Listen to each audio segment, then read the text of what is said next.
پورا دن پورے پاکستان میں میڈیا پر 2-3 خبریں گشت کرتی رہیں. خبروں کا تو یقیناً آپ احاطہ کر چکے ہوں گے. ایک تو گوال منڈیلا کے حوالے سے ہے، یعنی میاں محمد نواز شریف صاحب کے حوالے سے مکمل بریت کے حوالے سے ہے. دوسرا 2 کیسز عمران خان صاحب کے تھے، ان کے حوالے سے بھی بات چیت ہوتی رہی.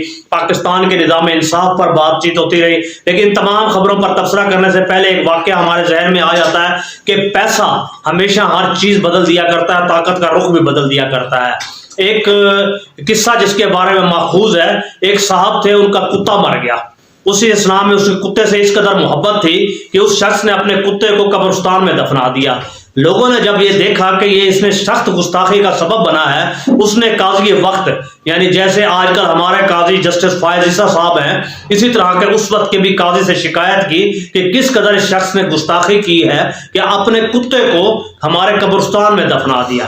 قاضی وقت نے مذکورہ شخص کو بلایا، پوچھا اور اس نے ہاں میں جواب دیا، اور وجہ یہ بتائی کہ میرے کتے نے وصیت کی تھی کہ مجھے قبرستان میں دفنانا. اس پر قاضی جو تھے اس وقت کے چیف جسٹس، وہ شدید غصے کا انہوں نے اظہار کیا. انہوں نے کہا کتے کی بھی کوئی وصیت اہمیت رکھتی ہے؟ ساتھ ہی سائل نے ایک اور بھی جواب دیا، میرے کتے نے ایک اور بھی وصیت کی تھی کہ جو قاضی وقت ہے وہ ملک اور ملت کے پر ان کے بہت احسانات ہیں، 1000 دینار میرے مرنے کے بعد قاضی وقت کو بھی ہدیہ کر دینا. یہ بات سننی تھی کہ قاضی وقت مسکرائے، ساتھ ہی غور و خوض میں بیٹھ گئے. کچھ دیر بعد سر اوپر اٹھایا اور کہا کہ میں عالم برزخ میں دیکھ رہا ہوں، یہ جو موجودہ مذکورہ کتا ہے انتہائی شاندار تھا، شایع نشان تھا کہ یہاں دفن ہوتا، بلکہ اس کتے کا حسب اور نسب جو اصحاب کاف کا کتا جس کا نام قطمیر ہے اس سے جا ملایا اس شخص نے. یعنی کہنے کا مقصد یہ ہے کہ اپنے 1000 دینار کے اوپر پیسہ ہمیشہ ہر چیز بدل دیا کرتا ہے. یہی کیفیت پاکستان میں رہی. آج آپ ملٹری کورٹس کے حوالے سے فیصلہ دیکھیں تو آپ پیسے کی طاقت سمجھیں یا کمپنی کا ڈنڈا سمجھیں، جو بھی صورتحال سمجھیں، اس وجہ یہ ہے کہ عمران خان بمقابلہ جنرل عاصم منیر ہے، یہ روز روشن کی طرح عیاں ہو چکی ہے بات، اور یہ پاکستان میں بھی ہے. آج 4 ججوں نے اس وقت مخالفت میں ووٹ دیا، جبکہ ایک جج وہ بھی خاتون مسرت ہلالی جنہوں نے ہلالی پن کا ثبوت دیا. بہرحال ملٹری کورٹس پاکستان میں اسٹیبلش ہو گئی، یہ افسوس کا مقام ہے. اور پاکستان میں جسٹس فائز عیسیٰ کے حوالے سے ہم بات کریں گے. آج آئینی طور پر تمام تر نظام کو بلڈوز کر دیا چیف جسٹس آف پاکستان نے. ناظرین، جہاں پیسہ سوچ بدل دیتا ہے وہاں ہم آپ کو بتاتے چلیں صورتحال یوں بھی بن جاتی ہے. اب اصول یہ طے پا چکا ہے پاکستان کے اندر، حکومت میں رہ کر آپ کک بیکس بنائیں، آپ پیسہ بنائیں، آپ مال و دولت بنائیں، آپ کمیشن کھائیں، اپنی اولاد کے نام سے کاروبار شروع کریں، اپنی اولاد کے اکاؤنٹس میں شفٹ کریں، اور اگر کوئی استفسار کرے تو جواب دیں کہ یہ دولت ہمارے بچوں میں اکاؤنٹس میں ہم نے نہیں ڈالی بلکہ ان کا دادا ڈال کر چلا گیا ہے. گویا کہ دادا 1950 میں ہی فوت ہو چکا ہو، مگر صورتحال اس وقت دیگرگوں ہو جاتی ہے. اکاؤنٹس اور کیلیبری فونٹس جدید ہیں، مگر جواب کبھی قطری خط کی شکل میں ہے، کبھی ایون فیلڈ کی شکل میں ہے، کبھی علی عزیزیہ کی شکل میں ہے. ظلم کا نظام ہے، اور اس پر میاں نواز شریف صاحب کا یہ فرمانا کہ میں نے آج تک جھوٹ ہی نہیں بولا، اور فضل الرحمان صاحب کا یہ فرمانا کہ میں ہمیشہ حق اور سچ کی سمت میں کھڑا رہ گیا ہوں. کجا صورتحال تو یہ ہے، وہ مریم نواز کے پیچھے تو ضرور کھڑے ہوتے ہیں، مگر عافیہ صدیقی کے پیچھے کھڑے ہونے میں ان کو شرم، دقت اور پریشانی کا احساس ہوتا ہے. بہرحال کیا کہنے، دین کے معیار بدل چکے ہیں. اس قاضی کی طرح سے جس نے کتے کے مدفن کو حلال قرار دے دیا، فقط 1000 دینار کے عوض. بہرحال افسوس کا مقام ہے، اور کیا کہا جا سکتا ہے. اور اس کے ساتھ ساتھ ناظرین آپ کو بتاتے چلیں صورتحال یہ ہے کہ ایسے شخص کی اب ہمارے ملک کو، میرے محبوب قائد کو قدر کرنی چاہیے، اس ملک کی عوام کو، جو نہ تو ماں کو اپنی دفنانے کے لیے آیا، نہ اپنے باپ کو دفنانے کے لیے آیا، نہ اپنی بیوی کو دفنانے کے لیے آیا، مگر اب 23 کروڑ عوام کو دفنانے کے لیے پاکستان میں آ چکا ہے. اب 23 کروڑ عوام کے لیے اس خوبصورتی سے لایا جا رہا ہے کہ شیروانی سلوائی جا رہی ہے. اس شیروانی کے چکر میں پورا نظام ننگ دھڑنگ ہو چکا ہے، ادارے تباہ و برباد ہو چکے ہیں، مگر کمپنی جنرل عاصم منیر صاحب کی اچھا، وہ خواہش، وہ محبت، وہ توجہ، وہ پیار کی داستان وہ مکمل ہو رہی ہے. کہا تو یہ جا رہا ہے کہ ہم نے عزت بیچ کر یہ عزت کمائی، اب خدا جانے یہ عزت بیچنا نون لیگ کے بقول کون سی عزت کو بیچنا ہے، کیا وہ گیراج والی عزت ہے یا کچھ اور عزت ہے؟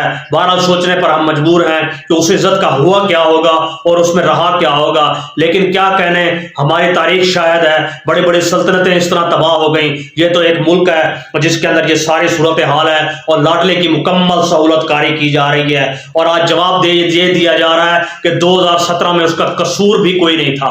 اگر قصور نہیں تھا تو 10 والیوم کس طرح بنائے گئے، کیلیبری فاؤنٹ کس طریقے سے وجود میں آیا؟ پھر اگر قصور نہیں تھا تو پھر اصل سہولت کار کون تھا؟ وہی لوگ جنہوں نے آج 180 کیسز عمران خان صاحب کے اوپر بنائے، یقیناً وہی لوگ تھے اور وہی لوگ کر رہے ہیں۔ مگر افسوس کا مقام یہ ہے کہ ان کی آنکھ ہی نہیں کھل رہی۔ انتہائی افسوسناک واقعہ پیش آیا، ایک ہی دن میں ڈیرہ اسماعیل خان میں 23 جوانوں کی شہادت ہوئی اور ایک نئی تنظیم وجود میں آ چکی ہے استحکام پارٹی کی طرح، جس کا نام تحریک جہاد پاکستان ہے۔ اب خدا جانے اس کا تعلق حقیقت سے ہے یا اب دوبارہ بند کمروں میں بیٹھ کر یہ نام تخلیق کیا گیا ہے، مگر افسوس یہ ہے کہ 23 لوگوں کی شہادت افسوسناک امر ہے۔ مگر امریکہ میں پہنچے ہمارے chief of the army staff کا وہاں سے یہ کہنا اور سوچنا، اور نئی صورتحال کا آج اپڈیٹس بھی آئی جس کی صورتحال یہ ہے کہ پاکستان نے امریکہ کو ڈرون حملوں کی اجازت باقاعدہ دے دی ہے۔ امریکی سرکار نے بتایا ہے کہ افغانستان میں محفوظ ٹھکانے ٹی ٹی پی اور دہشت گردوں کے ہیں، لہٰذا اب پاکستان بٹ بیڑ ہو، پشاور ہو اور مختلف ایسی جگہوں سے دوبارہ ڈرون اڑیں گے، اور اس وقت ایک نئی فضا قائم ہوگی، نیا خون کی تباہی ہوگی، نئی ندی بہے گی اور نئے سرے سے نئے انداز میں ڈالر آئیں گے۔ پہلے مہاجرین کا ایشو تھا، اب یہ ایشو چھڑ چکا ہے۔ اور اس کے ساتھ ساتھ آپ کو بتاتے چلیں سوشل میڈیا اور انٹرنیٹ کرائم کے حوالے سے پہلے تو FIS سائبر کرائم کو ڈیل کیا کرتے تھی، آج ایک نئی ایجنسی وجود میں پاکستان میں آئی جس کا نام نیشنل سائبر کرائم ایجنسی کے نام سے رکھا گیا۔ یہ مکمل سیپریٹ ادارہ بنایا گیا ہے۔ اب سوشل میڈیا ہو یا انٹرنیٹ سے ریلیٹڈ کسی قسم کا ایشو ہو تو نیشنل سائبر کرائم ایجنسی ہی اسے ڈیل کرے گی۔ کجا پوری دنیا میں اگر آپ دیکھیں تو امریکہ کے بعد پاکستان دوسرے نمبر پر ہے، جس میں لگ بھگ 30 کے قریب ایجنسیاں کام کر رہی ہیں، اور غیر فعالیت کا عالم یہ ہے کہ چیف جسٹس آف پاکستان اس وقت سسٹم کو ہی بلڈوز کر دیتا ہے۔ چیف جسٹس آف پاکستان اس وقت نظام کے ساتھ جا کر کھڑا ہو جاتا ہے اور جوں تک نہیں رکھتی۔ کہاں آپ بھٹو صاحب کا کیس نکال رہے ہیں کہ بھٹو کو عدالتی قتل کیا گیا۔ صورتحال تو یہ ہے آج عمران خان جو زندہ موجود ہے اس کو آپ کیوں نہیں دیکھتے؟ کبھی تو لطیف شخص آ جاتا ہے، کبھی اس کے بشرا بی بی کا صاحب کا شوہر آ جاتا ہے، یعنی اخلاقی گراوٹ انتہا پر ہے۔ کبھی اس کے ایک القادر ٹرسٹ لے کر آتے ہیں، آج سائفر کے حوالے سے لے کر آپ چیز آ گئے، مگر ثابت کچھ نہ کر سکے۔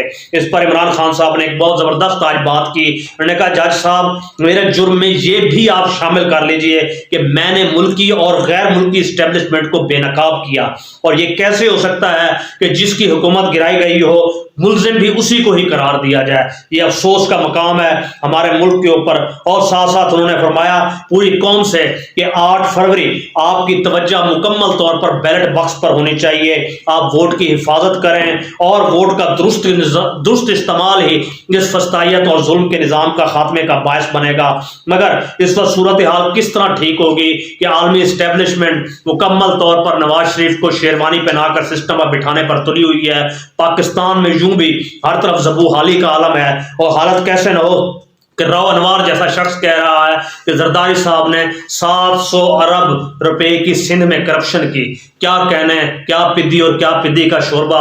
یہ وہی شخص تھے جو آج سے کچھ عرصہ قبل اگر آپ میڈیا کے اندر دیکھیں جو اسلام آباد میں ایئرپورٹ سے غائب ہو چکے تھے، پھر باوجود بھرپور کوششوں کے وہ زرداری ہاؤس میں پائے گئے۔ زرداری صاحب کی بدولت ان کو چھوٹ ملی، زرداری صاحب کی بدولت ان کی کرسی قائم دائم رہی، اور انہی کی بدولت ان کے معاملات ختم ہوئے۔ آج انہی پر الزام لگایا جا رہا ہے۔ بہرحال میڈیا کو خبر ہی دینی تھی، اس سے زیادہ ظلم اور کیا ہو۔ خیرپور سندھ کے اندر جناب والا چڑیا گھر کی تزئین آرائش زیبائش کے اوپر 62 ارب روپے لگا دیے گئے۔ آپ حیران ہو گئے جب انویسٹیگیشن کی گئی، آڈٹ کی گئی تو خیرپور جا کر پتہ چلا یہاں پر تو آج تک